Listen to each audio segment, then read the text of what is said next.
Hi అండి. ఒక useful Tipu మనమందరం కూడాను రోజు బట్టలు నీట్‌గా ఆరిపోయిన తర్వాత వీటిని ఫోల్డ్ చేస్తూనే ఉంటాము. ఎంత నీట్‌గా ఫోల్డ్ చేసి మనం కబోర్డ్స్‌లో పెట్టినా సరే పిల్లలు ఒకటి తీయడానికి మరొకటి లాగి కబోర్డ్‌లో మొత్తం కుక్కినట్లు చేస్తూ ఉంటారు. ఇలాంటప్పుడు మనకి చాలా చిరాకు వస్తుంది. వీటిలో టీ షర్ట్‌ని మనం సింపుల్‌గా ఎలా ఫోల్డ్ చేసుకోవాలో చూపిస్తాను. ఒకటికి 2 సార్లు ఇలా ప్రాక్టీస్ చేశారంటే ఎన్ని టీ షర్ట్స్‌నైనా మీరు ఈజీగా ఫోల్డ్ చేసేసుకోవచ్చనమాట.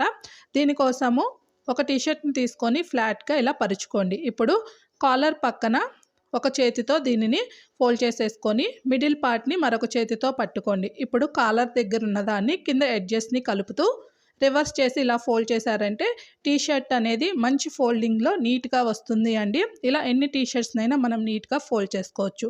పెద్దవాళ్ళైనా సరే, చిన్న పిల్లలవైనా సరే సింపుల్‌గా అయిపోతుంది. మీకెలా అనిపించిందో కామెంట్ చేసి, వీడియో నచ్చితే ఒక లైక్ చేసి మన ఛానల్‌ని సబ్స్క్రైబ్ చేయండి.